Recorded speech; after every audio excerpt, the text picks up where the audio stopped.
आज हम लोग का कॉन्ट्रैक्ट कॉस्टिंग डे 2 है। ठीक है, लास्ट क्लास जो मैंने पढ़ाया था एक बार मैं रिवाइज करा दे रहा हूँ। ठीक है, और हाँ प्लीज़ बता, तुमने आई थी? हाँ, अच्छा, इसलिए बोल रही, हाँ प्लीज़। देखो नॉर्मली हम लोग पहले तो अपने डिफरेंशिएट किए थे कि भाई हमारा प्रोसेस कॉस्टिंग क्या होता है और सर्विस कॉस्टिंग क्या होता है, कॉन्ट्रैक्ट कॉस्टिंग। ये डिफरेंशिएशन बहुत इंपॉर्टेंट है बिकॉज आपको तीनों चैप्टर अलग अलग पढ़ना है, तो एटलीस्ट आपको पता होना चाहिए किस चैप्टर में क्या क्या आपको पढ़ना है। तो प्रोसेस कॉस्टिंग मैंने आपको चिप्स का एग्जाम्पल दिया था या शू मेकिंग एग्जाम्पल दिया था। सबसे बेटर होता है चिप्स का एग्जाम्पल। अब एक चिप्स कोई एक प्रोसेस बनता नहीं, चिप्स बहुत सारे प्रोसेस से गुजर के तब जाकर फाइनल प्रोडक्ट आपको वो जो पैकेट दिखता है वो आपका फाइनल प्रोडक्ट है, जिसको अपने बोलते हैं finish goods.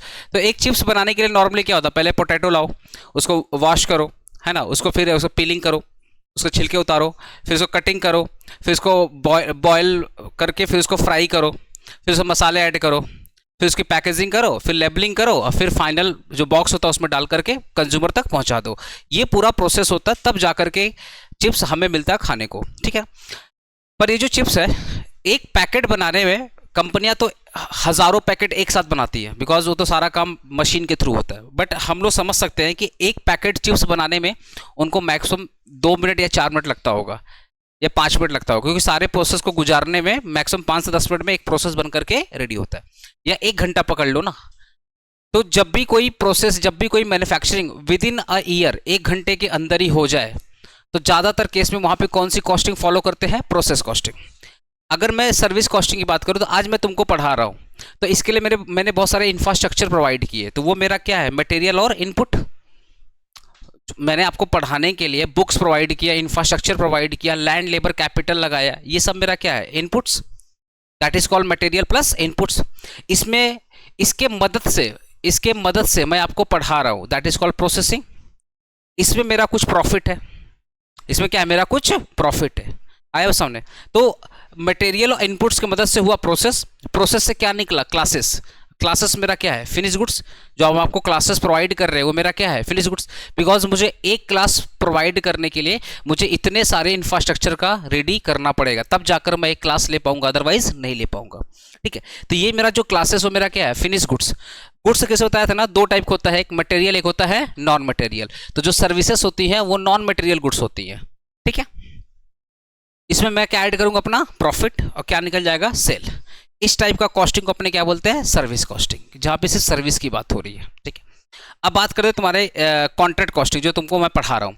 Contract costing normally वहां पे फॉलो होता है जहां पे जो प्रोजेक्ट 1 साल से ज़्यादा है, जहां पे प्रोजेक्ट को कंप्लीट करने में मिनिमम 1 साल से ज़्यादा टाइम लगना चाहिए, 1.5 साल, 2 साल, 5 साल, 6 साल। जैसे बड़े बड़े जो प्रोजेक्ट होते हैं करीबन 2 साल 3 साल में बन करके रेडी होता है एक प्रोजेक्ट।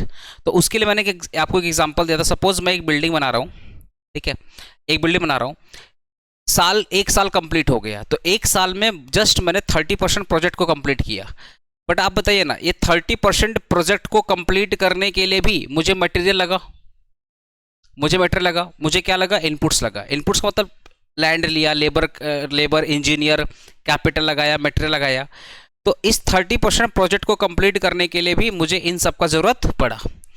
इनके मदद से मैंने क्या बनाया, बिल्डिंग बनाया। ठीक है, अब आप बताइए, ईयर एंड पर मुझे ये पता होना चाहिए कि जो मैंने 30% बनाया है, इस 30% प्रोजेक्ट को बनाने में कितना खर्चा है और इस 30% प्रोजेक्ट को बनाने से मुझे कितना प्रॉफिट मिला।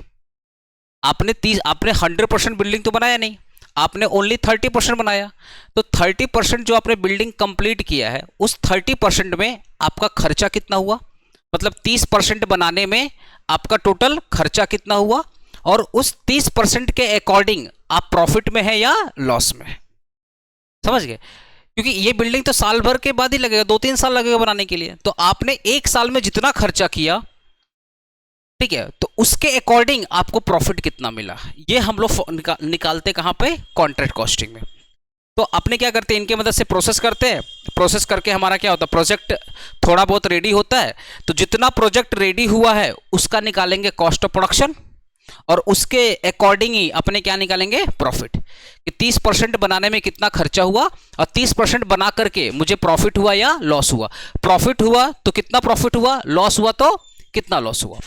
ये जो प्रॉफिट था, क्या ये फाइनल प्रॉफिट था live student? Live stream focus कीजिएगा भाई, आप लोग बताइए ये जो प्रॉफिट था क्या फाइनल प्रॉफिट था? ये प्रॉफिट ओनली 30% के बराबर है। That is my estimated profit, that is my estimated profit, कि ये मेरा कंप्लीट प्रॉफिट तो नहीं है, बट जितना मैंने प्रोजेक्ट बनाया उसके अकॉर्डिंग प्रॉफिट है। ये प्रॉफिट 100% के अकॉर्डिंग नहीं है, ये प्रॉफिट ओनली 30% के अकॉर्डिंग है। तो इसको एक वर्ड देंगे, इस वर्ड का नाम रहेगा नोशनल प्रॉफिट। क्या बोलेंगे? Notional profit. नोशनल प्रॉफिट मतलब estimated profit during the year, कि इस ईयर में इतना प्रोजेक्ट कंप्लीट हुआ, उससे इतना प्रॉफिट मिला है। ये मेरा एस्टिमेटेड है, मेरा फाइनल प्रॉफिट नहीं है। इसका कुछ पार्ट हम लोग पीएल भेजेंगे, जिसको अपने बोलते हैं कॉस्टिंग पीएल, और कुछ पार्ट हम लोग री इन्वेस्ट कर देंगे पर्टिकुलर प्रोजेक्ट में। आप बताइए ना, आपने 30% से कमाया मान लो 4 लाख का प्रॉफिट, 30% प्रोजेक्ट बना करके आपने कमाया 4 लाख का प्रॉफिट, सारा प्रॉफिट लेके चले जाओगे? मैं आपसे जो भी फीस कमाता हूं क्या सब कुछ घर लेके चले जाता हूं? इधर भी तो इन्वेस्ट करना पड़ता है ना, सेंटर में भी तो इन्वेस्टमेंट करना पड़ता है। ऐसे ही आपने जो प्रोजेक्ट बनाया, इससे जो आपको प्रॉफिट मिला, उसका कुछ पार्ट आप उसी प्रोजेक्ट में दोबारा लगा दोगे, उसी प्रोजेक्ट में दोबारा लगा दोगे, और कुछ पार्ट आप कहां ट्रांसफर करोगे? कॉस्टिंग पीएल में। जैसे मैं कोचिंग चला करके साल भर में जो भी कमाया, उसका थोड़ा बहुत मुझे सेंटर में लगाना पड़ता है, फॉर रिपेयरिंग, फॉर कुछ भी मेंटेनेंस चार्ज वगैरह कुछ ना कुछ करना पड़ता है, या कुछ नया फर्नीचर बनवाना है, तो कुछ ना कुछ पार्ट मुझे दोबारा यहाँ पे यूज करना ही पड़ता है, और कुछ पार्ट मैं घर लेके जाता हूँ। वैसे ही एज ए कॉन्ट्रैक्टर जो भी मैं प्रॉफिट कमाऊंगा, उसका कुछ पार्ट मैं उसी प्रोजेक्ट में दोबारा री इन्वेस्ट कर दूंगा, और कुछ पैसा मैं अपना प्रॉफिट अकाउंट में ट्रांसफर कर दूंगा। ठीक है ना? कितना करोगे, कैसे करोगे, depending upon the completion of the project. कितना प्रोजेक्ट कंप्लीट हुआ है, उसमें क्राइटेरिया है 90%, ग्रेटर देन, लेस देन 90%, वो अभी मैं लिखवा दूंगा। ठीक है, वो क्राइटेरिया अपने पढ़ेंगे। कॉन्ट्रैक्ट कॉस्टिंग की अगर मैं फॉर्मेट की बात करूं तो नॉर्मली 2 पर्सन होता है, एक होता है कॉन्ट्रैक्टर जो प्रोजेक्ट बना रहा है, एक होता है कॉन्ट्रैक्टी जिसके लिए प्रोजेक्ट बन रहा है, जिसके लिए प्रोजेक्ट बन रहा है। ठीक है, ये जो कॉन्ट्रैक्ट प्राइस का मतलब क्या है, इस बिल्डिंग को बनाने में कितना पैसा लगेगा, that is called contract price. और ये कब बनता है? At the beginning of year. ठीक है, अब मैंने आपको चीज बताया था कि यहां पे एक एक्सेलेशन कॉस्ट बोल के वर्ड आता है, पढ़ा था ना, एक्सेलेशन कॉस्ट बोल के वर्ड। एक्सेलेशन कॉस्ट मतलब एक ऐसा कॉस्ट होता है जहां पर हम लोग एक बेस अमाउंट लिखते हैं। क्या लिखते हैं? एक बेस अमाउंट, और वो बेस अमाउंट आपका कॉस्टिंग का ही पार्ट होता है। ये मान करके लिखा जाता है कि प्रोजेक्ट को बनाने में 3 साल लगेगा, 4 साल लगेगा, तो इन 4 साल के बीच में प्राइसेस बढ़ भी सकती हैं और प्राइसेस घट भी सकती हैं। दैट इज वाई हम लोग एक बेस अमाउंट को एक्स्ट्रा ऐड कर देते हैं। फॉर एग्जांपल, इस बिल्डिंग को बनाने में लगता है 90 लाख रुपया, तो आपने बोला भैया 10 लाख रुपया मेरा एक्सलेशन कॉस्ट होगा, तो मैं कितना चार्ज करूंगा? 1 CR। ये 10 लाख रुपया आपने एक्स्ट्रा इसलिए ऐड कर लिया कि भाई 4 साल के अंदर बालू, सीमेंट, सरिया और ये जितने भी लेबर है, इनका सैलरी भी तो बढ़ेगा, इन्फ्लेशन भी तो बढ़ाएगा, तो इन 4 सालों में कुछ भी हो सकता है। दैट इज वाई पहले से ही आप क्या करते हो, अपने प्रोजेक्ट में थोड़ा बहुत पैसा एक्स्ट्रा ऐड कर देते हो। उस अमाउंट को अपने क्या बोलते हैं? Acceleration cost. ठीक है, बट आपके एग्जाम में खासकर बीकॉम लेवल में एक्सलेशन कॉस्ट नहीं पूछता है, ये नॉर्मली पूछता है CA inter, CMA inter level पूछता है, आपके एग्जाम में नहीं पूछेगा। ठीक है, फॉर्मेट की बात करता हूँ, फॉर्मेट ऑफ कॉन्ट्रैक्ट कॉस्टिंग। इसका फॉर्मेट क्या होता है? नॉर्मली ये जो बुक, जो खर्चा कौन कर रहा है? खर्चा कौन कर रहा है? कॉन्ट्रैक्टर। हिसाब भी कौन रखेगा? प्रॉफिट भी कौन कमाएगा? कॉन्ट्रैक्टर। तो सारा बात इनके अंदर ही होगा। तो पहला आपको लिखना पड़ेगा in the books of contractor. अब इसको ना जस्ट लाइक पीएल अकाउंट, क्योंकि इनको तो प्रॉफिट निकालना है। अब प्रॉफिट हम लोग बैलेंस शीट से निकालते हैं या पीएल अकाउंट से निकालते हैं? PL account. तो इनका जो फॉर्मेट है ना, काइंड ऑफ पीएल अकाउंट की तरह है, पर इनका तरीका थोड़ा अलग होता है। समझ गए? इस पता है, ये जो तुम्हारा सिलेबस है ना, सेम 3 का सिलेबस बहुत अच्छा सिलेबस है, क्योंकि यहाँ पे ना जैसे तुम लोग अकाउंट्स में जर्नल एंट्री पास किया था, वैसे इस सिलेबस में तुमको जर्नल एंट्री मिलेगा पास करने को। और अकाउंट्स का जर्नल एंट्री अलग है, इसका जर्नल एंट्री का ना कोई पता होता है, ना कोई सर है, ना कोई पाँव है मतलब ऐसा जर्नल एंट्री है इसका। मतलब आपको लॉजिकली सोचना पड़ेगा कि मटेरियल आया है, स्टोर में गया है, तो स्टोर बढ़ गया, तो ऐसे आपको सोचना पड़ेगा। मतलब अब कुछ एंट्री ना को एक्सप्लेन करने में हम लोग पता क्या बोलते हैं? रट ले बाबू, हमको नहीं पता क्यों बनाया गया है, लॉजिक ही नहीं उसके बाद कुछ। हाँ, कुछ एंट्री तो ऐसा बोलना ही पड़ेगा, कुछ कर ही नहीं सकते। उसमें अरे भाई कोई चीज के पीछे लॉजिक हो तो ना इंसान लॉजिक बताएगा, लॉजिक है नहीं तो कहां से लॉजिक बताएगा। तो चलो वो वाला चैप्टर है, अरे उस चैप्टर का नाम है कॉस्ट बुक कीपिंग। उसका दो पार्ट, पार्ट ए और पार्ट बी। पार्ट ए में तुम्हारा जर्नल एंट्री है और पार्ट बी में तुम्हारा रिकॉन्सिलेशन स्टेटमेंट है। तो रिकॉन्सिलेशन स्टेटमेंट तो मजा आएगा करने में, ये जर्नल एंट्री तुम्हारा माथा खराब करेगा। तो जो भी खर्चा होगा हम लोग कहां लिखेंगे, डेबिट साइड में, और जो भी इनकम उनकम होगा कहां लिखेंगे, क्रेडिट साइड में, ठीक है ना। बिफोर डिस्कसिंग द फॉर्मेट, एक चीज मैं दोबारा रिवाइज करा दे रहा हूं। देखो 1 घंटे क्लास में 10 मिनट रिवाइज करा दिया, ठीक है, लेकिन एक पॉइंट रिवाइज करना मैं भूल रहा था, एबनॉर्मल लॉस और नॉर्मल लॉस। एबनॉर्मल लॉस का मतलब क्या है, ये बिल्डिंग बनाने के लिए मान लो ईंट रखी हुई थी, ये ईंट कोई चोरी कर लिया, ये नॉर्मल है या एबनॉर्मल है, नॉर्मल नहीं है। मतलब तुम लोग बिजनेस करेगा ये सोच करके लॉस ही होगा मेरे को, ये तुम लोग दीदी लोग आप लोग तो पक्का बिजनेस मत करिएगा। मतलब मैं सेंटर खोला ये सोच कर खोलेगा, लॉस ही होगा मेरे को। बी पॉजिटिव, नेगेटिव लोग। तो ये मेरा बिल्डिंग है, यहाँ पे ईंट रखा हुआ है, ठीक है, अगर ये चोरी हो जाता है तो मेरे लिए एबनॉर्मल है। इसको चोरी हो गया तो पटाखे नहीं फोड़ेंगे कि अच्छी बात है चोरी हो गया, ये मेरे लिए क्या है, एबनॉर्मल है। तो ये कंसीडर किया जाएगा, ये कंसीडर किया जाएगा, बिकॉज जो चीज नहीं होनी थी फिर भी हो गई तो उसको लोग कंसीडर करेंगे। तुमको जुकाम बुखार नहीं होना था फिर भी हो गया तो भूल जाएगा, इग्नोर कर देगा, चलो भगवान की महिमा है, हो गया तो हो गया, ऐसा तो नहीं होता, उसको कंसीडर करोगे, ट्रीटमेंट करोगे। वैसे ही यहाँ पे भी है कि कॉस्टिंग में जब भी कोई एबनॉर्मल एक्टिविटी होती है ना तो उसको कंसीडर करते हैं। ये चीज याद रखो, क्योंकि आगे जितने भी कॉस्टिंग पढ़ोगे, चाहे कॉन्ट्रैक्ट पढ़ोगे, चाहे प्रोसेस पढ़ोगे, चाहे सर्विस पढ़ोगे, सब में ये चीज आएगा। तो कोई भी एबनॉर्मल एक्टिविटी या एबनॉर्मल इवेंट होता है तो हम लोग उसको कंसीडर करते हैं। एक नॉर्मल इवेंट है, नॉर्मल इवेंट का मतलब पार्ट ऑफ प्रोसेस। मैंने बेस्ट एग्जांपल दिया था ना, मम्मी रोटी बनाती है थोड़ा बहुत आटा गिर जाता है एग्जांपल दिया था ना, वो क्या पार्ट ऑफ मेकिंग अ रोटी, रोटी बनाने का पार्ट है। ऐसा हो ही नहीं सकता है कि भाई रोटी बनाओ आटा ना गिरे। तो कोई अगर नॉर्मल एक्टिविटी है तो उसको इग्नोर करो, बट अगर कोई एबनॉर्मल एक्टिविटी है तो उसको इग्नोर नहीं कर सकते, समझ गए ना। तो यहां पे नॉर्मल लॉस आएगा क्या, यहां पे क्या नॉर्मल लॉस आएगा, नहीं, बट अगर एबनॉर्मल लॉस आया तो आएगा। ट्रेडिंग पीएल में एबनॉर्मल लॉस तुम लोग दिखाता था बाई एबनॉर्मल लॉस, याद है, ट्रेडिंग पीएल में तुम लोग एबनॉर्मल लॉस दिखाता था बाई एबनॉर्मल लॉस, यहां पर भी वैसे दिखाना पड़ेगा बाई एबनॉर्मल। तो वही फाइनल अकाउंट वाला अगर फॉर्मेट याद है तो वही चीज यहां पे रहेगा। वहां पे हम लोग लिखते थे परचेज, यहां लिखेंगे मटेरियल, यहां लिखेंगे मटेरियल, वही फॉर्मेट है, खर्चा डेबिट, इनकम वगैरह क्रेडिट, लॉस वगैरह क्रेडिट, ठीक है। चलो ये हो गया टू रॉ मटेरियल परचेज। अब जो रॉ मटेरियल परचेज करो कहां से परचेज करोगे, आप रॉ मटेरियल परचेज स्टोर से कर सकते हो। आपका अगर खुद का स्टोर है, आपका नॉर्मली बड़ी बड़ी कंपनीज क्या करती है ना, सेंट्रलाइज स्टोर रखती है, क्योंकि वो तो सिर्फ पर्टिकुलर जो स्पेस होता है वहां पे तो काम नहीं करते, वो पूरे ऑल ओवर इंडिया काम करते हैं। तो उनका क्या होता है, हर एक जगह पे सेंट्रलाइज स्टोर होता है।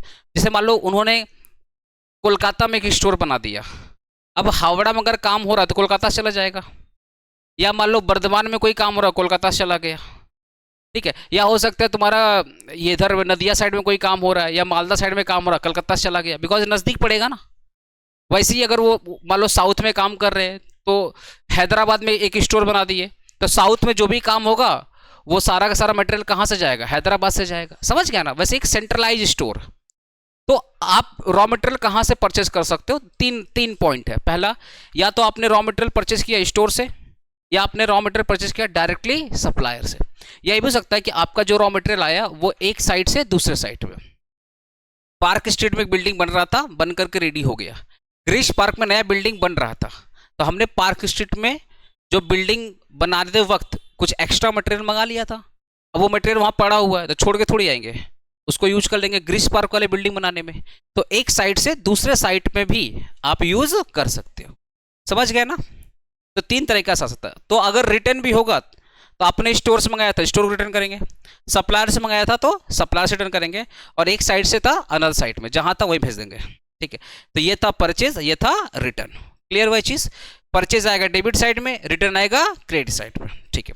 जो भी लेबर का खर्चा हुआ है, जो भी लेबर का खर्चा हुआ कहाँ दिखाएंगे, डेबिट साइड पे। और जो भी खर्चा होगा किसके हिसाब से होगा, अक्रूवल बेसिस के हिसाब से होगा, कि भैया आपने, जैसे आपने बिल्डिंग बनाने के लिए इंजीनियर को बोला 5 लाख रुपया देंगे, पर ये तो पूरे बिल्डिंग का कॉस्ट है, बट उसने अभी तक 50,000 का ही काम किया है, तो पेमेंट कितना करोगे, 50,000 पेमेंट करोगे। That is called accrual basis, भैया जितना काम करोगे उतना ही पैसा देंगे। तो जो भी लेबर खर्चा वहां दिखाएंगे based upon the accrual basis. फिर यहाँ पे आ जाओ, मान लो कोई मटेरियल पड़ा हुआ था जो आपको यूज में नहीं है, कोई आपका ऐसा मटेरियल है जो आपके यूज में नहीं है, तो क्या करोगे, सेल कर दोगे। इसको बोलते हैं by the sale of material. जब तुम सेल करोगे तो दो चीज हो सकता है, या तो लॉस हो सकता है या तो प्रॉफिट हो सकता है। लॉस आएगा तो क्रेडिट साइड में, और प्रॉफिट आएगा तो डेबिट साइड में, ठीक है ना, ये तो क्लियर हुआ। लॉस आएगा तो क्रेडिट और प्रॉफिट आएगा तो डेबिट, ठीक है ना। एक था आपका जो मटेरियल है, जो बचा हुआ मटेरियल चोरी भी तो हो सकता है, तो अगर चोरी हो गया दैट इज माई एब नॉर्मल लॉस, कहाँ दिखाएंगे, क्रेडिट साइड में, ठीक है ना पलक। अब हो जाएगा तो चलो लिखो।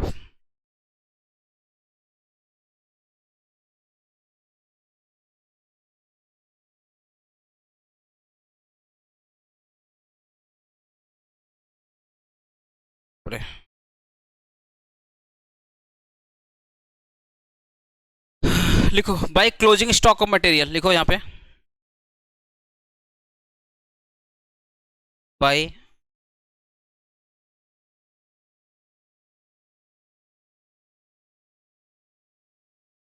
By closing stock of material. अब यहाँ पे लिखो expenses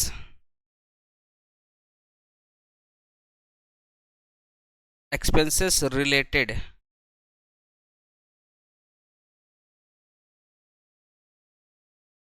to the project, expenses related to the project क्या क्या हो सकता है, इंजीनियरिंग कॉस्ट, इंजीनियरिंग कॉस्ट जो इंजीनियर को आपने बुलाया डिजाइन के लिए, डिजाइन के लिए बुलाते हैं ना हम लोग ना, इंजीनियरिंग कॉस्ट, तो इंजीनियरिंग कॉस्ट हो गया।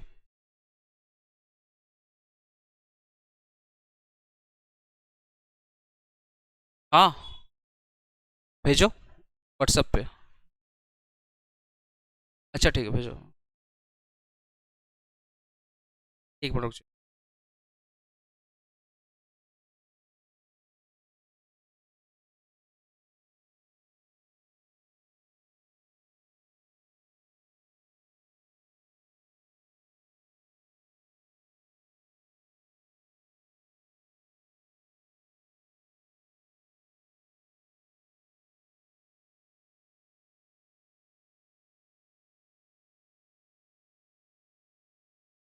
ठीक है क्या लिखो, engineering cost by architecture cost,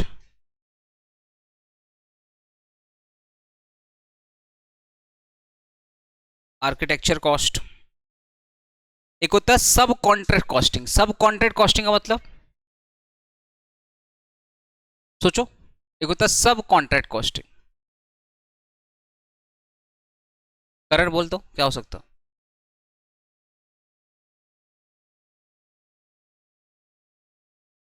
first time सुना क्या ये वाला वर्ड तुम लोग, नहीं नहीं नहीं,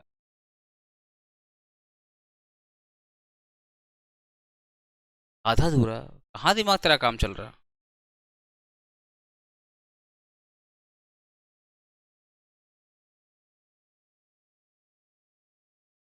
लाइव स्टूडेंट आप लोग बताइए तो सब कॉन्ट्रैक्ट का मतलब क्या होता है, चेक कर लो, बोलो तो सब कॉन्ट्रैक्ट, तू बता भाई।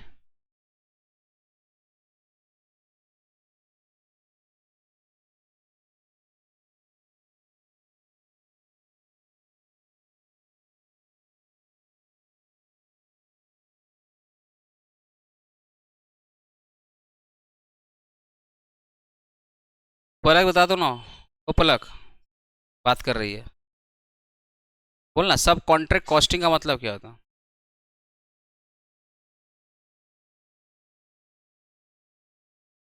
देख भाई सब कॉन्ट्रैक्ट कॉस्टिंग का मतलब क्या होता है, फॉर एग्जांपल तुम लोग मेरे को अप्रोच किया पढ़ाने के लिए सेम 3, हो सकता है अचानक से मुझे कुछ इमरजेंसी काम हो गया कि हो सकता है मैं वीक में सारा दिन नहीं पढ़ा पाया, तो मैंने एक टीचर को हायर कर लिया पर्टिकुलर सब्जेक्ट के लिए कि सर आइए एक सब्जेक्ट आप संभाल लीजिए बिकॉज कुछ कामों में बिजी हूँ। तो अब क्या करना पड़ेगा, पहले तो मैं पढ़ा रहा था लेकिन अचानक से कुछ ऐसा इमरजेंसी आया कि मुझे एक टीचर हायर करना पड़ गया। तो अब वो जो टीचर को मैंने हायर किया तो उसको मुझे पेमेंट भी तो करना पड़ेगा, तो वो मेरे लिए क्या हो गया, सब कॉन्ट्रैक्ट कॉस्टिंग।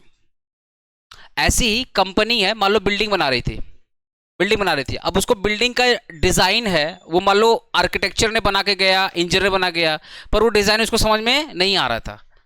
तो फिर वो किसी और एजेंसी को हायर किया और बोला बताइए यहाँ पे गड़बड़ी क्या है, क्योंकि जो मेरा इंजीनियर और आर्किटेक्चर ने बना के गया मुझे कुछ ठीक नहीं लग रहा है, मुझे लग रहा कुछ प्रॉब्लम है। तो आपने किसी बाहरी एजेंसी को बुलाया और उनसे इन प्रॉब्लम के बारे में डिस्कस किया, तो ऑब्वियसली वो आकर यहाँ पे कंसल्टेंसी दे रहे हैं तो अपना फीस तो लेके जाएंगे। इसको बोलते हैं सब कॉन्ट्रैक्ट कॉस्टिंग। अगर वो याद नहीं रहेगा, मेरा याद रखना कि अभिषेक सर को कुछ जरूरत पड़ा किसी टीचर का, उन्होंने हायर करके सिलेबस को पूरा करवाया, तो वो जो मैं उनको पेमेंट करूंगा, जो टीचर यहाँ पे आके पढ़ा रहा है, वो मेरे लिए क्या है, सब कॉन्ट्रैक्ट। देखो ना, सब कॉन्ट्रैक्ट कॉस्टिंग।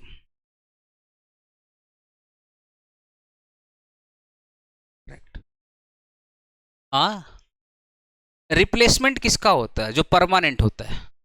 ये परमानेंट नहीं है ना, ये तो as per the need, as per the need. जरूरी है क्या मेरा तबीयत खराब होगा, बोल जरूरी है क्या, ऐसे ही जरूरी है क्या जो इंजीनियर ने डिजाइन बना के गया गलत होगा, जरूरी है क्या। बट ये एज पर द नीड होता है कि अगर हो सकता प्रोजेक्ट में कुछ गड़बड़ी है तो हमने बुला लिया, समझ गया। हाँ, स्पेशल, हाँ बोल सकता है। फिर और क्या कह सकता प्रोजेक्ट के रिलेटेड, एक इंजीनियरिंग कॉस्ट हो गया, एक आर्किटेक्चर कॉस्ट हो गया, एक कॉन्ट्रैक्ट कॉस्टिंग हो गया। अच्छा, डिजाइन कॉस्टिंग, अरे लोग वो डिजाइन करते हैं ना, इंटीरियर डिजाइन वगैरह, तो डिजाइन कॉस्टिंग। और एक लिख लो जनरल कॉस्टिंग, जनरल कॉस्ट।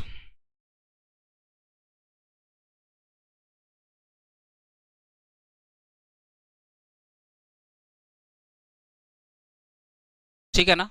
अब सुनो, यहाँ पे तो क्लियर हुआ। अब आप जो बिल्डिंग बना रहे हो, क्या ये सारा का सारा बिल्डिंग हाथ से बनेगा या मशीन का भी रिक्वायरमेंट होगा, बोलो ना। ये जो बिल्डिंग आप बना रहे हो, क्या सारा का सारा बिल्डिंग आप हाथ से बनाओगे, नहीं ना, आपको मशीन का रिक्वायरमेंट होगा। तो जब मशीन की बात होगी तो दो बात होगी, पहला उसके डेप्रिसिएशन की बात होगी, अगर आप मशीन यूज कर रहे हो तो उसके डेप्रिसिएशन की बात होगी। और ये भी हो सकता है कि आपने कुछ ऐसा मशीन मंगाया जो इसी प्रोजेक्ट में यूज होगा और किसी प्रोजेक्ट में यूज नहीं होगा, तो वैसा मशीन को फिर आपको क्या करना पड़ेगा, सेल करना पड़ेगा।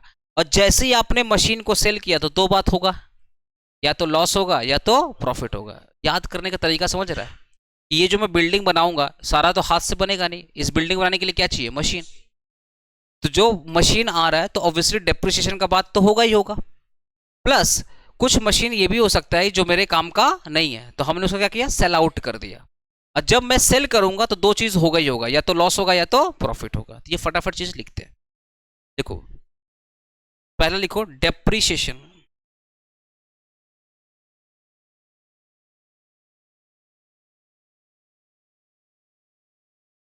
To depreciation on plant.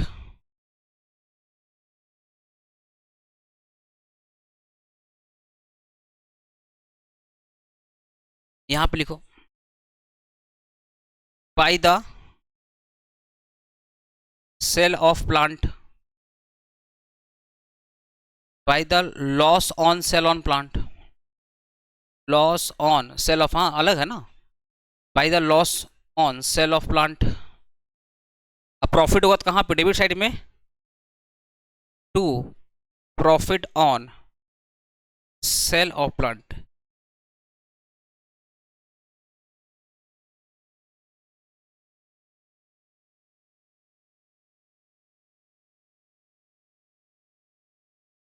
अच्छा, एक सम्स ऐसा आता है, एक सम्स कॉस्ट कॉन्ट्रैक्ट कॉस्टिंग में ऐसा आता है जहां पर आपको डेप्रिसिएशन निकालने के लिए अल्टरनेट मेथड यूज करना पड़ता है। मैं एक एग्जांपल, जैसे इसको आप लिखो ना ALT1, ALT1 मतलब अल्टरनेट मेथड 1। अब जो लिखा रहा हूं थोड़ा सा स्पेशल काइंड ऑफ डेप्रिसिएशन है, कैसा, यहां पे लिखेंगे टू वैल्यू ऑफ प्लांट, यहां पे लिखेंगे AL2 अल्टरनेटिव टू, यहां लिखेंगे by the WDV of plant, by the WDV of plant, यहां पे लिखेंगे AL2। इसका मतलब क्या है, देखो ध्यान से, या तो आप सम्स में ये वाला मेथड यूज करेंगे या सम्स में आप ये वाला मेथड यूज करेंगे, बात तो वो एक ही है, बट कहीं कहीं पे इसका जरूरत पड़ता है, कहीं कहीं पे हो सकता है मैं 5 सम्स कराऊं, 5 में एक ही सम्स में यूज पड़े, बाकी 4 में यूज ना पड़े। ये वर्क कैसे करता है, मान लेते एक प्लांट है 1000 रुपया का, उस पर 10% का डेप्रिसिएशन, मतलब 100 रुपया का डेप्रिसिएशन, तो प्लांट की वैल्यू कितनी होगी 900 रुपया। तो इसको अपने क्या बोलेंगे, WDV वैल्यू, आफ्टर डेप्रिसिएशन जो वैल्यू आती है उसको क्या बोलते हैं, बुक वैल्यू या रिटर्न डाउन वैल्यू। तो हमने यहाँ पे रिटर्न डाउन वैल्यू लिख दिया 900 रुपया, रिटर्न डाउन वैल्यू कितना लिखा 900 रुपया, और वैल्यू ऑफ प्लांट कितना लिखा 1000 रुपये। तो डेबिट में है 1000 और क्रेडिट में है 900, आया सा ना। तो हमारा डेबिट कितने से ज्यादा है, 100 से ज्यादा है, तो या तो आप डायरेक्टली 100 लिख दो, या तो आप डायरेक्टली 100 लिख दो, और नहीं तो फिर एक कॉन्ट्रा या बोल सकते हैं कॉन्ट्रैक्ट करके दिखाओ कि डेबिट मेरा 100 से ज्यादा है और क्रेडिट मेरा 100 से कम है। दो तरीका है कि जो आपका 1000 रुपया का प्लांट का वैल्यू है और 10% का डेप्रिसिएशन है, तो आपका WDV वैल्यू कितना आएगा 900। तो आपने लिखा by the WDV of plant कितना 900 रुपया, और वैल्यू ऑफ प्लांट में कितना लिखोगे 1000। तो क्रेडिट में है 900 और डेबिट में है 1000, आपका डेबिट कितने से ज्यादा है 100 ज्यादा है, तो डायरेक्टली आप 100 लिखो ना, इतना इतना ताम झाम करने की जरूरत क्या है। लेकिन कभी कभी इसका जरूरत पड़ता है। तो देखो प्लांट था 1000, यहां पे था 900 और यहां पे था 1000, तो कितने का डिफरेंस है 100। 100 क्या ज्यादा है, डेबिट या क्रेडिट, डेबिट, तो डायरेक्टली ये 100 यहीं पे लिख दो, ये लिखने का जरूरत तो नहीं, लेकिन ये कहीं कहीं पे लगेगा, बता दूंगा कहां पे यूज होगा, ठीक है ना। और क्या क्या खर्चा हो सकता है, एक बार सोचो ना तुम लोग, थोड़ा दिमाग लगाओ, और क्या क्या खर्चा हो सकता है, एक बार पूरा फॉर्मेट को पढ़ो, और क्या क्या खर्चा हो सकता है सोचो एक बार। एक बिल्डिंग बनाने में, एक प्रोजेक्ट बनाने में और क्या क्या क्या खर्चा हो सकता है, वो सब जनरल में आ गया। हाँ जनरल में आ गया।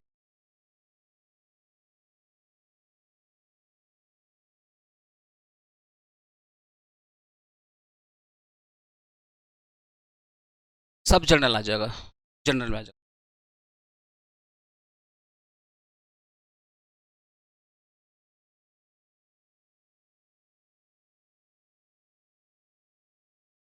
जनरल,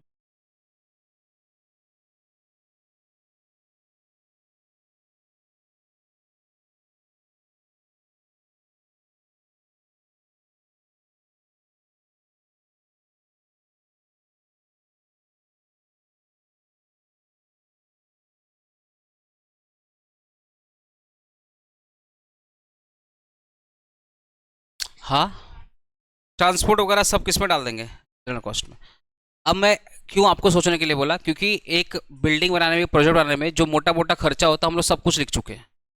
अब इसके अलावा जो भी खर्चा आएगा सब कहाँ डाल देंगे, जनरल कॉस्ट में डाल देंगे। तो आपको ना सिर्फ ये नाम याद रखना है, इंजीनियरिंग कॉस्ट याद रखिए, आर्किटेक्चर कॉस्ट याद रखिए, सब कॉन्ट्रैक्ट रखिए, डिजाइन कॉस्ट रखिए, जो मटेरियल बचा हुआ है उस पर प्रॉफिट हो सकता है, उसको लॉस भी हो सकता है, उसको बेच भी सकते हैं, या अगर कुछ नहीं हुआ तो क्लोजिंग स्टॉक बचेगा। अभी मैं फॉर्मेट आपको याद करा दूंगा, टेंशन मत लीजिए आप। तो अब जो खर्चे, इसके बियॉन्ड जो खर्चे होंगे सब कुछ किसका पार्ट होगा, जनरल का पार्ट होगा। तो आपको क्या करना पड़ेगा, सिंपली सबको ऐड करना पड़ेगा, ये पोर्शन आपको ऐड करना पड़ेगा। अब यहाँ पे आप क्या करेंगे, ऐड करेंगे,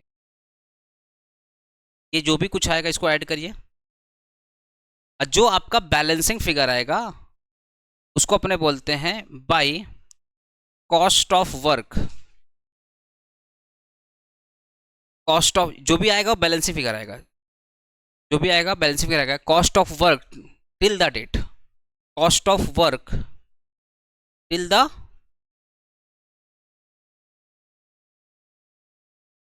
इसको शॉर्ट बोलते हैं काउटीडी, इसको बोलते हैं शॉर्ट में काउटीडी बोलते हैं। अरे हाँ रे, ऐसे ही बोला जाता है, मेरा नहीं है, ऐसे ही इसका काउटीडी। Cost of work till the date. हंस रहे तुम लोग। अरे सच में ऐसे ही बोला था, cost of work till the date, short में क्या बोलते हैं, काउटेडी।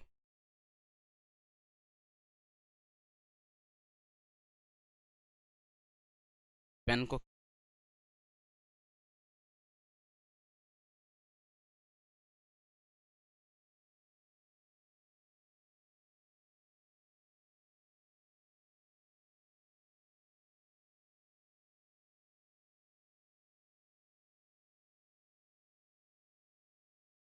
अब यहाँ पे जो बैलेंसी फिगर आपका आया है बाई काउटेडी, तो यहाँ पे लिखेंगे टू काउटेडी,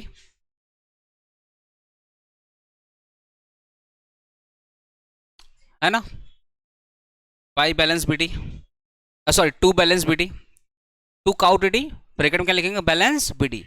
जो यहाँ पे आया था उसको अभी यहाँ पे कैरी फॉरवर्ड करेंगे, मतलब उसी फॉर्मेट में कैरी फॉरवर्ड करेंगे। जो इधर पे था ना, अब उसको यहाँ पे क्या करेंगे, कैरी फॉरवर्ड करेंगे, ठीक है। अब यहाँ पे लिखेंगे by WIP, work in progress, work in progress,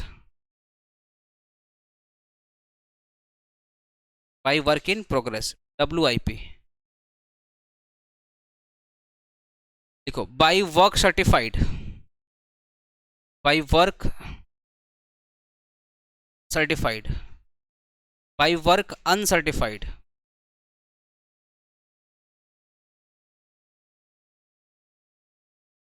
by acceleration cost.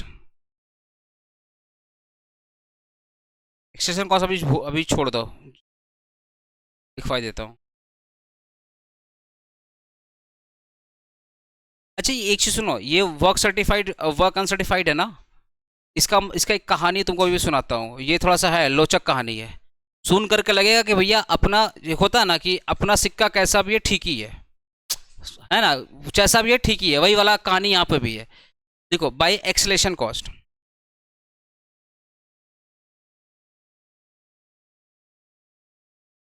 ठीक है ना, अभी सबको ऐड करोगे,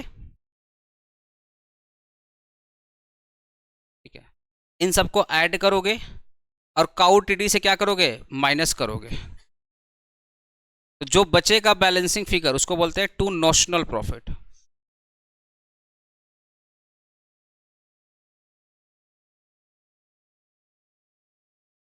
टू नोशनल प्रॉफिट, ठीक है ना, क्लियर हुआ। अब ये फॉर्म मैं आपको भी दो चीज सिखाने जा रहा हूँ, दो चीज सिखाना, ध्यान सुनिएगा। एक तो वर्क सर्टिफाइड का रोल क्या है और वर्क अनसर्टिफाइड का रोल क्या है, वो दो चीज। उसके बाद एक चीज और सिखाऊंगा, नोशनल प्रॉफिट का कितना पार्ट कॉस्टिंग पे में जाएगा और कितना पार्ट आप री इन्वेस्ट करोगे पर्टिकुलर प्रोजेक्ट में। उसके पहले, इन सब के पहले एक बार आपको फॉर्मेट याद करा देता हूँ, बस ये बिल्डिंग को देखो, ये बिल्डिंग देखती है, आपका फॉर्मेट रेडी, चलो। अरे बहुत अच्छा बिल्डिंग है, देखो ध्यान से। इस बिल्डिंग को बनाने के लिए आपको पहले क्या चाहिए, रॉ मटेरियल। क्या चाहिए, रॉ मटेरियल। तो रॉ मटेरियल का फ्री में आएगा, परचेज करना पड़ेगा, परचेज करना पड़ेगा। तो कहाँ पे आएगा, डेबिट साइड में। सिंपल सोचो, आप एक प्रोजेक्ट बना रहे हो, उस प्रोजेक्ट को बनाने के लिए चाहिए मटेरियल, तो आपको मटेरियल परचेज करना पड़ेगा। अब ये परचेज आप कहाँ से करोगे, या तो स्टोर से करोगे, या तो सप्लायर से करोगे, या from one side to another. अगर रिटर्न हो गया तो क्रेडिट, परचेज किए तो डेबिट। अब ये जो भी मटेरियल आपने परचेज किया है, अगर कुछ बच गया और फर्दर उसका यूज नहीं है तो क्या कर देंगे, सेल। जब सेल करेंगे तो प्रॉफिट होगा या तो लॉस होगा। तो तीन चीज याद हुआ, प्रोजेक्ट बनाने के लिए चाहिए अपने को मटेरियल, प्रोजेक्ट बनाने के लिए क्या चाहिए, मटेरियल। इफ कुछ मटेरियल बच गया और जिसका कोई फर्दर यूज नहीं है तो क्या करेंगे, सेल। जब सेल करेंगे, क्योंकि अच्छा तुमको दोबारा बताता रहा हूँ, थोड़ा सा इंटरेस्ट लेके सुनना, क्योंकि कॉन्ट्रैक्ट कॉस्टिंग में कुछ सब कुछ खाली फॉर्मेट ही है, क्योंकि सारा इंफॉर्मेशन आपको दिया रहेगा, बट आपको बस आइडेंटिफाई करना डेबिट क्या होगा और क्रेडिट क्या होगा। तो जितना मेहनत आप फॉर्मेट पे करेंगे आपके लिए बेटर है, सब उतना ईजी आपके लिए होगा। चलो फिर से, प्रोजेक्ट बनाने के लिए आपको क्या चाहिए, मटेरियल। अब मटेरियल चाहिए तो परचेज करेंगे, तो परचेज करेंगे तो कहाँ पाएगा, डेबिट साइड पे, और रिटर्न होगा तो क्रेडिट साइड में। परचेज तीन जगह से हो सकता है, स्टोर हो सकता है, सप्लायर्स हो सकता है, और from one side to another. Return भी आएगा तो सप्लायर से आया तो सप्लायर के पास, साइड से आया तो साइड के पास, स्टोर आया तो स्टोर के पास। ये चीज क्लियर हुआ। कोई मटेरियल अगर बच गया तो हम लोग सेल करेंगे, जब हम लोग सेल करेंगे तो लॉस भी हो सकता है, प्रॉफिट। तो सेल लिखेंगे क्रेडिट साइड में, लॉस लिखेंगे क्रेडिट साइड में, प्रॉफिट लिखेंगे डेबिट साइड में। अगर कोई मटेरियल हमारे यूज का है, बचा हुआ है, तो अपने क्या बोलेंगे, क्लोजिंग स्टॉक। क्या बोलेंगे, क्लोजिंग स्टॉक। तो एक मटेरियल्स आपको 4 एंट्री क्लियर हुआ। पहला इसका परचेस, बेचने पे लॉस या बेचने पे प्रॉफिट, अब बेचने में जो पैसा आया वो बोले सेल, जो बच गया उसको क्या बोलेंगे, क्लोजिंग स्टॉक। 5 चीज क्लियर हुआ, ओके। अब ये बिल्डिंग को बनाने के लिए, अपने को क्या चाहिए, लेबर चाहिए। तो लेबर से रिलेटेड जो खर्चा रहेगा कहाँ दिखाएंगे, डेबिट साइड में। इस बिल्डिंग को बनाने के लिए अपने को क्या चाहिए, लेबर। तो लेबर से रिलेटेड जो भी खर्चा होगा वो कहाँ पे, डेबिट साइड में। इतना जो खूबसूरत डिजाइन बनाया गया है, ये कौन बनाया गया होगा, आर्किटेक्चर आया होगा, डिजाइनर आया होगा, ये सब बनाया होगा। तो इंजीनियर वाला खर्चा, डिजाइनर वाला खर्चा, आर्किटेक्चर वाला खर्चा। हो सकता है ये वाला माला बनाने के लिए मेरे को किसी की जरूरत पड़ा, ये वाला फ्लोर बनाने के लिए मुझे किसी का जरूरत पड़ा, तो मैंने किसी आउटसाइडर एजेंसी को हायर कर लिया, तो उसको जो मैं पेमेंट किया उसको क्या बोलेंगे, सब कॉन्ट्रैक्ट कॉस्टिंग। याद हो रहा है ना धीरे धीरे। तो इस बिल्डिंग को बनाने के लिए लगा हमें लेबर लगा, इंजीनियर लगा, इसका डिजाइनिंग कराने में डिजाइनर खर्चा लगा, आर्किटेक्चर खर्चा लगा। हो सकता है कुछ चीज़ें हमारे इंजीनियर नहीं कर पा रहे थे, हमने बाहर से आउटसाइडर एजेंसी को हायर करके काम कंप्लीट करवाया, दैट इज कॉल्ड सब कॉन्ट्रैक्ट कॉस्टिंग। तो सारा का सारा खर्चा कहाँ लिख दोगे, डेबिट साइड में। क्लियर हुआ चीज़, ओके। ये बिल्डिंग क्या पूरा हाथ से बन जाएगा, मशीन का भी तो यूज होगा। तो जहाँ पे मशीन की बात होती है वहाँ पे डेप्रिसिएशन की बात आएगी, तो जो भी डेप्रिसिएशन चार्ज करोगे डेबिट साइड में। अब हो सकता है कुछ मशीन ऐसा है जस्ट लाइक मटेरियल कि कुछ यूज नहीं है, फर्दर यूज नहीं है, तो अपने क्या करेंगे, बेच देंगे, उसको बेच देंगे। और जब भी बेचेंगे तो 2 एंट्री होगा, या तो प्रॉफिट होगा या तो लॉस होगा। लॉस होगा तो क्रेडिट, प्रॉफिट होगा तो डेबिट, और सेल भी कहाँ करेंगे, क्रेडिट। ठीक है। अब इसके अलावा जो भी खर्चा आएगा सबको क्या दिखाएंगे, जनरल एक्सपेंसेस। ठीक है। अब आप क्या करोगे, डेबिट को ऐड करोगे, जो भी डेबिट साइड है उसको ऐड करोगे, अब क्रेडिट को क्या करोगे, माइनस करोगे। जो बैलेंसिंग फिगर आएगा वो cost of work till the date, वो हमारा बैलेंसिंग फिगर है। अब उसको आप फिर कैरी फॉरवर्ड करोगे, उसी फॉर्मेट में कैरी फॉरवर्ड करोगे। ठीक है। क्या लिखोगे, to cost of work till the date balance BD, जो भी अमाउंट आया। फिर क्रेडिट साइड में क्या लिखोगे, by work in progress. Work in progress क्यों बोला, क्या मेरा पूरा बिल्डिंग बन करके रेडी था, दैट इज हमने क्या लिखा, बाय वर्क इन प्रोग्रेस। अब लिखेंगे by work certified, by work uncertified. ठीक है। और एक हमारा क्या, एक्सलेशन कॉस्ट, अगर दिया रहेगा तो उसके नीचे क्या लिखेंगे, एक्सलेशन कॉस्ट। अब work certified, work uncertified, escalation cost सबको ऐड करेंगे, और cost of work till the date से क्या करेंगे, माइनस करेंगे। जो बच गया हमारा क्या होगा, नोशनल प्रॉफिट। और नोशनल प्रॉफिट का कुछ हिस्सा हम लोग ट्रांसफर करेंगे, कुछ क्या करेंगे, ट्रांसफर करेंगे, और कुछ हिस्सा हम लोग यूज कर लेंगे, उसको रिजर्व बोलेंगे, ये बताऊंगा, वो सब जनरल रिजर्व बोलते हैं, सब बताऊंगा, टेंशन मत लो। अब आप आते ये 2 वर्ड पे आ जाओ। ये जो 2 वर्ड था ना, वर्क सर्टिफाइड और वर्क अनसर्टिफाइड, याद है ना, ये 2 वर्ड। अब इसका सुनो, इसका सुनो, मैं ये 2 वर्ड क्लियर करा रहा हूं, इसका मतलब क्या होता है याद है। ये 30% मेरा प्रोजेक्ट क्या है, कंप्लीट है, फोकस करना। ये 30% मेरा प्रोजेक्ट क्या है, कंप्लीट है। ये कौन बोल रहा है, ये कौन बोल रहा है, कॉन्ट्रैक्टर बोल रहा है। कॉन्ट्रैक्टर भगवान है क्या, कुछ भी बोल देगा मान लोगे। हमको लगता है कॉन्ट्रैक्टर से बड़ा झूठा तो कोई नहीं होगा। 2015 का घर मिलता है 2025 में, बोलता है 10 साल तो बस गिन लो, ताकि कुछ कर नहीं सकते। आयो सर, तो प्रोजेक्टर बोल रहे, कॉन्ट्रैक्टर ने जो भी आपको बोला कि भैया 30% मेरा काम कंप्लीट है, तो अपने भरोसा करने वाले नहीं है। तो जो वो क्लेम कर रहा है, अपने क्या करेंगे, उसको वेरीफाई करेंगे। अच्छा, अपने क्या खुद से वेरीफाई कर लेंगे, इतने तो पढ़े लिखे नहीं है, क्लास में सोते हैं, आया बस सबने, क्लास में तो मस्ती करते हैं, इतने तो वेरीफाई नहीं कर पाएंगे। सही बोला ना, अरे क्या झूठ बोल रहा है, नहीं ना, तुम तो क्लास भी नहीं आता, लास्ट क्लास भी कैंसिल करता है, बताओ, सो गया। और करण सही बोल रहा है ना भाई, करण बोला हमको टारगेट कर रहे हैं आप। अच्छा सुनो ना, ध्यान सुनो, तो ये 30% हुआ, ध्यान सुनना, ये जो 30% हुआ, इसमें से कुछ ऑब्वियसली 30 तो कंप्लीट नहीं होगा, हुआ होगा 25, हुआ होगा 22%, पर वो कस्टमर को बोल करके बोला 30%। अच्छा, ऐसा कॉन्ट्रैक्टर लोग बोलता क्यों है? क्योंकि जितना ज्यादा बोलेगा काम कंप्लीट, उतना ज्यादा वो क्लाइंट से क्या लेगा? पैसा। क्लाइंट भी पागल थोड़ी है जो एक बार पूरा पैसा दे देगा। तो कॉन्ट्रैक्टर ने जानबूझ करके, अगर 20% काम रहेगा तो बोलेगा 30% काम हुआ है, अगर 20% काम रहेगा तो बोलेगा 30% काम हुआ। इसलिए क्लाइंट क्या करता है, किसी आउटसाइडर एजेंसी को या इंजीनियर को हायर करता है, बोलता है भैया वेरीफाई करो कितना इसमें सर्टिफाइड है, मतलब कितना काम हुआ है और कितना काम नहीं हुआ। समझ गए ना? तो आपको सम्स में, आपका सम्स हमेशा बोला रहेगा 40% आर सर्टिफाइड, 40% आर कंप्लीटेड, ऐसे करके सम्स में दिया रहेगा। तो ऑलवेज आपको क्या करना पड़ेगा? वेरीफाई करना पड़ेगा कितना सर्टिफाइड है, कितना वर्क सर्टिफाइड है। लेकिन सम्स आसान तब बन जाता है ना जब वहाँ पे क्लियरली बोल देता है कि इतना पैसे का काम हो चुका है और इतना पैसे का काम बाकी है, ऐसे वहाँ पे क्लियरली बोलता है, तो वो आसान सम्स बनता है। टफ वाला सम्स में अमाउंट निकालना पड़ता है। ठीक है, एक चीज और सुनना, अगर 20% मान लो वो क्लेम किया 30%, कितना क्लेम किया? 30%। बट हमने जब इस इंजीनियर भाई साहब को बुलाए, ये बोले only 20% work has been done. जिस आउटसाइडर इंजीनियर को बुलाया तो आउटसाइडर ने आके बोला कि भैया 30% तो झूठ बोल रहा है, सिर्फ और सिर्फ कितना परसेंट काम किया है? 20%। तो आप क्या करोगे? पूरा का पूरा 20% पैसा दे दोगे? अगर ये हरिश्चंद्र का औलाद नहीं है तो अपने को भी बनने का जरूरत नहीं है। अगर 20% का काम दिया है, अगर 20% का काम किया है ना, तो उसको 15% का पेमेंट करो, 5% रोक के रखो, जरूरत नहीं है पैसा देने का ज्यादा। आया बात समझने? तो आपके समझ में ऐसे ही आता है कि काम बोलेगा 60%, सर्टिफाइड ओनली 40%, तो 20% हमारा क्या हो गया? अनसर्टिफाइड। पर पेमेंट 40% नहीं करेंगे, पेमेंट करेंगे ओनली 30%। तो जो पेमेंट हम नहीं किए, जो पैसा हम रोक के रखे, उसको बोलते हैं रिटेन अर्निंग। जो पैसा हम रोक के रखे उसको क्या बोलेंगे? Retain earning.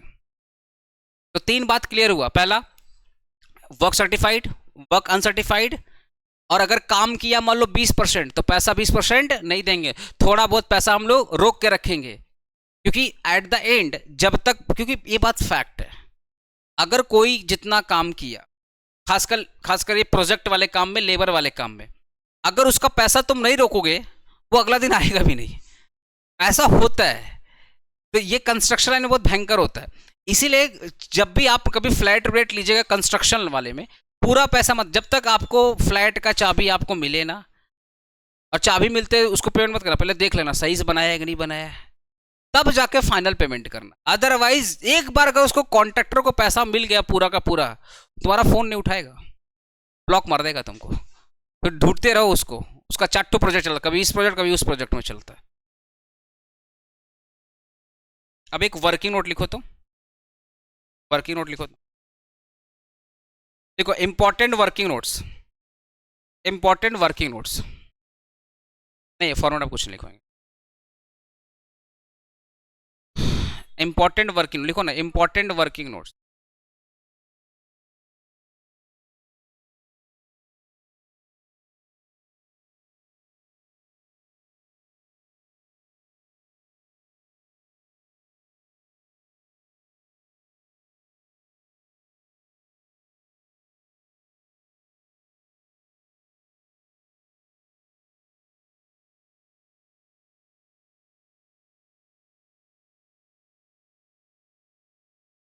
लिखो important working notes.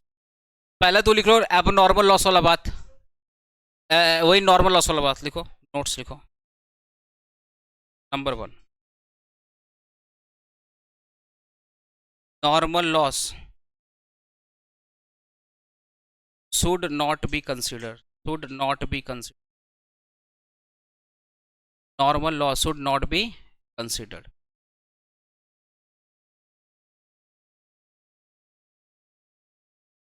no, no, should not be considered.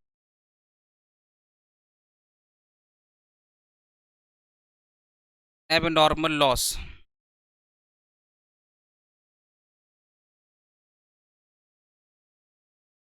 shown on credit side.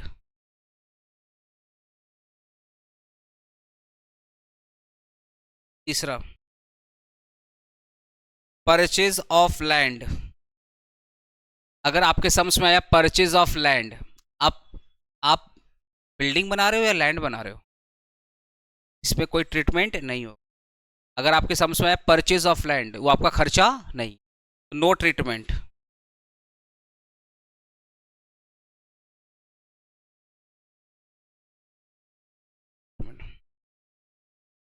Next लिखो brokerage and registration fees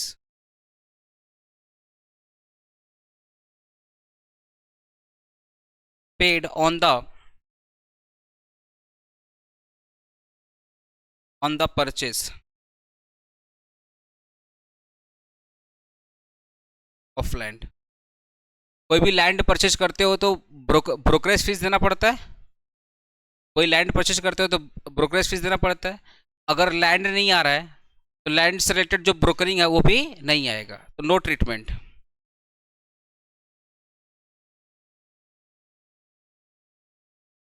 no treatment. अब रियल लाइफ एग्जांपल, डोनेशन। ये तुम लोग रिसेंटली कभी घर वर लिया तुम्हारे पापा, हमारे पापा, भैया, ताऊ जी, अंकल, कोई घर लिया, जमीन लिया है? घर का बात हो रहा। जमीन में कुछ नहीं होगा, घर लो तो समझ में आ जाएगा। कोई रिसेंटली लिया है? अच्छा, कभी तो लिया होगा क्या? तो जब तुम लोग घर लेता है, जिस भी एरिया में गए हो रहने के लिए, देखना वहाँ पढ़ा का क्लब का बंदा आ जाएगा। हाँ। अरे मैं सेंटर चालू किया ना पहला साल, बोला आप सेंटर चालू किया, बोले हाँ खुशी की बात है ना, बोला हाँ, बोला आगे पैसा दीजिए, हम बोले क्यों? तो डोनेशन देना अगर कंपलसरी है, मान लो मैं ये बिल्डिंग बना रहा था, अब मैं बिल्डिंग बना रहा था, ये दो चार ठो दुबला पतला लोग आ गया गंजी पहन के, आया बस सामने, अब बोल रहा है कि मेरा पाढ़ा में इतना बड़ा बिल्डिंग बना रहा है, वो भी मेरे आँख के सामने है, ये तो हम नहीं होने देंगे। अब इनको इनका बॉडी देख के हम डर गए, हमने हमने चाहिए कि आपको, बोला कुछ नहीं, डोनेशन दीजिए, हमारा क्लब है, हम कैरम बोर्ड खेलते हैं, कल को बिल्डिंग टूटेगा तो हम ही बचाएंगे। आया बात सामने। तो अगर क्लब को डोनेशन देना कंपलसरी है, अगर क्लब को डोनेशन देना कंपलसरी है, तब तो ये इस बिल्डिंग के खर्चा में ऐड करोगे। हाँ, अगर डोनेशन देना कंपलसरी है कि बिना डोनेशन दिए काम नहीं होगा, तब तो इस बिल्डिंग का खर्चा हम इसको क्या करेंगे, ऐड करेंगे। लेकिन जस्ट पाड़ा वाला ने आपको आंख दिखाया, कुछ बोला नहीं बेचारा, बस घूर दिया आपको और आप डर के बोले ले लीजिए, तो कंपलसरी था क्या? उसने आंख दिखाया और डर गए आप। तो अगर नॉट कंपलसरी है तब तो इसका इसका मेकिंग का कॉस्ट नहीं हो। तो डोनेशन लिखो, अगर कंपलसरी है, देखो कंपलसरी, ये क्या कुछ आज हम 2 दिन के बाद अपना, एक लड़का मेरे को बोला था सर आपका आईपैड बहुत अच्छा है। उसी दिन से अपडेट ले लिया ये। देखो अगर, अरे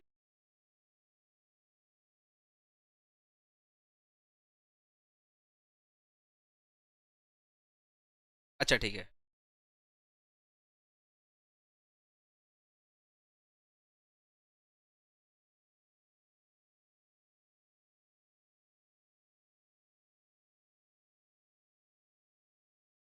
यहाँ लिखो not compulsory.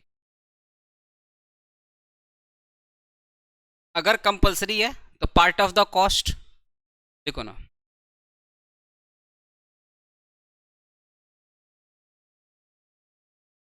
Part of the cost. और अगर नॉट कंपलसरी मतलब कंपलसरी है, क्या करेंगे? इग्नोर। इग्नोर मतलब not not the part of cost. तुम लोग कुछ और समझते हैं इग्नोर का मतलब।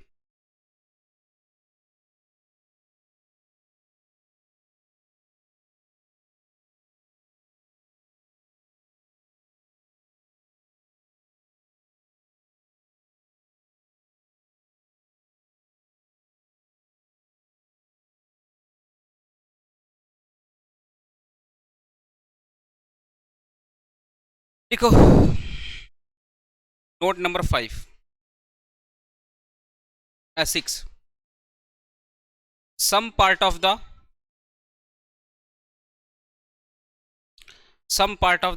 notional profit,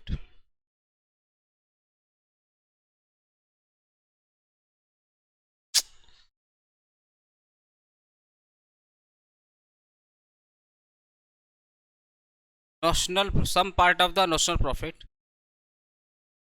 must be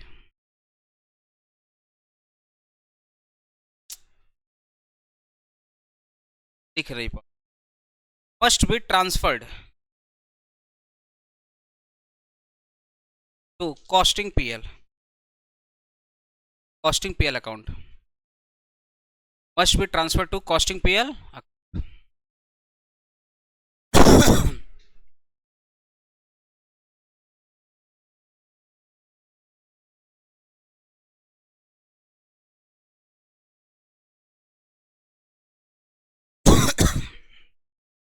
अब सुनिए आप ध्यान से, ये जो बिल्डिंग है, सुनो, ये जो बिल्डिंग है इसमें हम लोग क्या क्या खर्चा कंसिडर किए थे? 4 खर्चा। जो पूरा फॉर्मेट है ये पूरा फॉर्मेट 4 खर्चे पे है। पहला खर्चा इसका मटेरियल, ठीक है, फॉर्मेट याद करो, वो जो 2/3 1/3 है ना, वो हो जाएगा, उसका चक्कर छोड़ो, वो अगर आज नहीं करेंगे तब भी कोई दिक्कत नहीं है, बस फॉर्मेट आज हो जाना चाहिए। ये इस पूरे मटेरियल, ऐसे फॉर्मेट देख के लग रहा है बहुत बड़ा है, फॉर्मेट बड़ा नहीं है। इस पूरे मटेरियल में कितने खर्चे हैं? 4, इस पूरे बिल्डिंग बनाने। पहला खर्चा का नाम बताओ ना, मटेरियल। दूसरा, ये बिल्डिंग बनाएगा कौन? लेबर, इंजीनियर, ये सब, मतलब ह्यूमन वाला। तीसरा, क्या सारा काम लेबर कर देगा? नहीं। सारा काम लेबर कर देगा? नहीं। कुछ काम कौन करेगा? मशीन।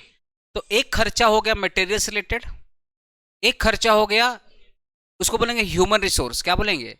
Human resource. एक खर्चा हो, अब ह्यूमन में कौन कौन? लेबर भी आ सकता है, इंजीनियर भी आ सकता है, डिजाइनर भी आ सकता है, आर्किटेक्चर भी आ सकता है, सब कॉन्ट्रैक्टर भी आ सकता है, कोई भी आ सकता है, और जनरल खर्चा भी आ सकता है। तो एक खर्चा हो गया आपका मटेरियल, एक खर्चा आपका हो गया ह्यूमन रिसोर्स वाला, जो हमारे लेबर लग रहे हैं ह्यूमन, और एक खर्चा आपका हो गया मशीन। एक खर्चा क्या हो गया? मशीन। एक खर्चा और है, तुम बताओ, फॉर्मेट देके बताओ। एक खर्चा और है। अच्छा, इस वीक में ना मैं थर्सडे छोड़ के, अच्छा सुनो ना, इस वीक में मैं थर्सडे छोड़कर सारा दिन क्लास दूंगा। थर्सडे छोड़ के, थर्सडे मेरा सेकंड ट्रीटमेंट है ये वाला, तो थर्सडे छोड़ के मैं सारा दिन क्लास दूँ। कल भी तुम्हारा क्लास रहेगा, ठीक है ना? बोलो। एक और खर्चा है, एक और खर्चा, तुम सोचो ध्यान से। हाँ, नहीं, वहां पे ठीक बोल रहे हो, ठीक बोल रहे हो, लेकिन थोड़ा और सोचो। ठीक ही बोल रहे हो, गलत नहीं है इसमें कुछ भी। एक और खर्चा, नहीं वो तो आ गया ना ह्यूमन रिसोर्स में।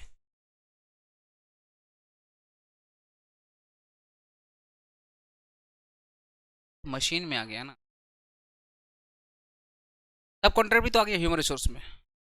फॉर्मेट देखो ना, हाँ, डोनेशन भूल रहे थे। डोनेशन वाला कंपलसरी वाला है क्या? सुनो ना, जब अगर जस्ट डोनेशन लिखा रहेगा, सुनो ध्यान से, डोनेशन, तो कभी कभी एग्जामिनर बड़ा अच्छा होता है, लिख देता है कंपलसरी, कभी कभी डोनेशन बारे में कुछ बोलता ही नहीं है। तो अब इसके से तुमको अजम्पशन काम आएगा। क्या काम आएगा? अजम्पशन। अगर तुम इसको कंपलसरी मानते हो तब तो डेबिट साइड में दिखाओगे तो ये कॉस्ट ऑफ मेकिंग खर्चा है, और अगर ये कंपलसरी नहीं है तो आप क्या करोगे? इग्नोर करोगे। तो अगर आपने इग्नोर किया तो भी लिखना पड़ेगा नोट डाल करके, donation should not be consider the part of cost of production. या अगर आपने बोला कि donation sir it is a compulsory cost, that is why it is a part of cost of production, आपने जो अजम्पशन लिया वो अजम्पशन आपको लिखना पड़ेगा। इसलिए पता है, जब आप टैक्स, अब आप बता रहे, हम लोग एग्जाम में बैठते हैं तो अपने आंसर मैच करते हैं कि बहन आपका आंसर कितना आया, भैया आपका आंसर कितना है, कुछ मैच नहीं कर पाओगे, क्योंकि टैक्सेशन और कॉस्टिंग में ना अजम्पशन चलता है। टैक्स का एग्जाम में कभी भी पड़ोसी मत पूछना आपका आंसर क्या है, क्योंकि वहां पे चलता है अजम्पशन। हो सकता आपका पड़ोसी ने अजम्पशन लिया कुछ और, आपने अजम्पशन कुछ और ले लिया। और सबसे बड़ी टैक्स में प्रॉब्लम क्या होता है ना, कि जिस टीचर से वो पढ़ा है, हो सकता है वो टीचर अमेंडमेंट कवर किया कि नहीं कवर किया। टैक्स तो हमेशा चेंज होते रहता है। तो इसीलिए टैक्स के एग्जाम में कभी भी तुम किसी से पूछना मत, तुमको जो पढ़ाया गया तुम बिंदास जाके पढ़ के आना। क्योंकि अगर तुम पूछने चक्कर में रह गए, अब उसने अमेंडमेंट पढ़ा है कि नहीं पढ़ा है, उसने क्या एजम्पशन मांगा है, ये सब अगर बैठ के वही पंचायती करेगा तो निकाल दिया जाएगा। इसलिए टैक्स एग्जाम फोकस करना। या इस यहाँ पर भी डोनेशन वाला बात है, अगर कुछ ना बोले तो अजम्पशन ले लेना कि भैया ये पार्ट ऑफ कॉस्ट है, तो लिख देना नीचे में we assume that donation is the part of cost of production, hence it will be shown upon debit side of the format. ठीक है ना। अगर नहीं इग्नोर करोगे तो भी लिखना पड़ेगा। तो कितना खर्चा था इस बिल्डिंग को बनाने में? 4 खर्चा। बोलो ना, चारों में से पहला खर्चा क्या था? मटेरियल। दूसरा खर्चा क्या था? लेबर। तीसरा खर्चा क्या था? मशीन। और चौथा क्या था? डोनेशन। अब एक बार बताओ, मटेरियल से कितना खर्चा आएगा? 5 5 5। एक था परचेज ऑफ मटेरियल, एक अगर मटेरियल बच गया तो सेल करोगे तो प्रॉफिट होगा या लॉस होगा। अगर बच गया मटेरियल तो क्लोजिंग स्टॉक है ना। अच्छा, एबनॉर्मल लॉस भी तो सकता है ना, मटेरियल चोरी भी तो सकता है। एक हो गया अपना एबनॉर्मल लॉस, ये था मटेरियल से रिलेटेड खर्चा। ह्यूमन रिसोर्स रिलेटेड खर्चा क्या था? ह्यूमन से लेबर था, आर्किटेक्चर था, इंजीनियर था, जनरल खर्चा था, चाय पानी का जनरल खर्चा हो गया, है ना। सब कॉन्ट्रैक्टर हो गया, आर्किटेक्चर हो गया, इंजीनियर हो गया, सब कॉन्ट्रैक्टर हो गया, डिजाइनर हो गया, लेबर का चाय पानी जनरल हो गया, वो आपका हो गया ह्यूमन रिसोर्स खर्चा। 2 खर्चा। एक कौन सा खर्चा था? मशीन वाला। उसमें भी कितना खर्चा आएगा? 2-3 आएगा। पहला, मशीन है तो डेप्रिसिएशन आएगा, मशीन है तो डेप्रिसिएशन। कल को मशीन में बेच दिया तो सेल, जब सेल होगा तो प्रॉफिट या लॉस। तो प्रॉफिट या लॉस या सेल ऑफ मशीन या डेप्रिसिएशन। और एक क्या है? डोनेशन। अच्छा, सारा खर्चा ऐड करना, सारा खर्चा डेबिट में ऐड करना, तो क्रेडिट में आएगा बैलेंसिंग फिगर। वो क्या आएगा आपका? काउटीडी, cost of work till the date. ठीक है, वो हमारा बैलेंसिंग फिगर होगा। उसको ट्रांसफर करना मतलब कैरी फॉरवर्ड करना, तो आ जाएगा to balance BT, cost of work till the date to balance BT. ठीक है, बाई साइड में क्या लिखना? क्या बिल्डिंग बन करके पूरा रेडी है? नहीं, तो आपका WIP, बिल्डिंग बन के पूरा रेडी नहीं है तो क्या आएगा? Bye WIP। तब WIP मतलब कुछ काम हुआ है और कुछ काम नहीं हुआ है, तो by work certified, by work uncertified. अगर कुछ एक्सटेंशन कॉस्ट रहेगा तो ऐड कर देना। अब WIP वाला पोर्शन को ऐड करना, जो WIP वाला पोर्शन उसको ऐड करना, और काउटीडी को माइनस करना। जो बच गया वो नोशनल प्रॉफिट। इसमें कुछ पार्ट कॉस्टिंग PL में और कुछ पार्ट रिजर्व में। समझ गए ना? वो आप रिजर्व कर रखोगे, इन फ्यूचर आप उसको री इन्वेस्टमेंट कर सको। समझ गए ना? ओके, अब सुनो ध्यान से, कितना पोर्शन जाएगा वो डिपेंड करता आपका प्रोजेक्ट का कंप्लीशन पे। 90% है या 75% है या लेस देन 75% है, उसके लिए एक फॉर्मेट आएगा, मैं कल बताऊंगा। कल वाला क्लास, क्योंकि कल वाला क्लास बताऊंगा तुरंत सम्स कराऊंगा। अरे कल बताऊंगा तुरंत सम्स कराऊंगा। ठीक है, एक चीज और सुनो, जब आप कॉन्ट्रैक्ट कॉस्टिंग करोगे ना, जब भी आप कॉन्ट्रैक्ट कॉस्टिंग, ये एज्यूम करना कोई प्रोजेक्ट बन रहा है। जब ये एज्यूम करके क्वेश्चन पढ़ोगे ना, तो क्वेश्चन का लैंग्वेज समझ में आएगा। जब ये एज्यूम करोगे कि कोई प्रोजेक्ट बन रहा है, क्योंकि हर एक क्वेश्चन का अपना भाषा होता है, मतलब उसका लैंग्वेज समझना बहुत जरूरी है। तो जब भी सम्स पढ़ना तो ये एज्यूम करना, या तो खुद का घर बनवा रहे हो या किसी का घर बनते हुए देख रहे हो, ऐसा कुछ एज्यूम करना, तो उसका जो लैंग्वेज है समझ में आना स्टार्ट हो जाएगा। कल मिलो, एक मास्टर सम्स करा दूंगा, वो मास्टर सम्स करके आपका सारा सिलेबस कवर हो जाएगा। फिर बाकी मतलब एक ही सम्स में सब कवर हो जाएगा, बट स्टिल मैं 5-6 सम्स और कराऊंगा, जिससे कॉन्फिडेंस और बूस्ट हो जाएगा। ठीक है।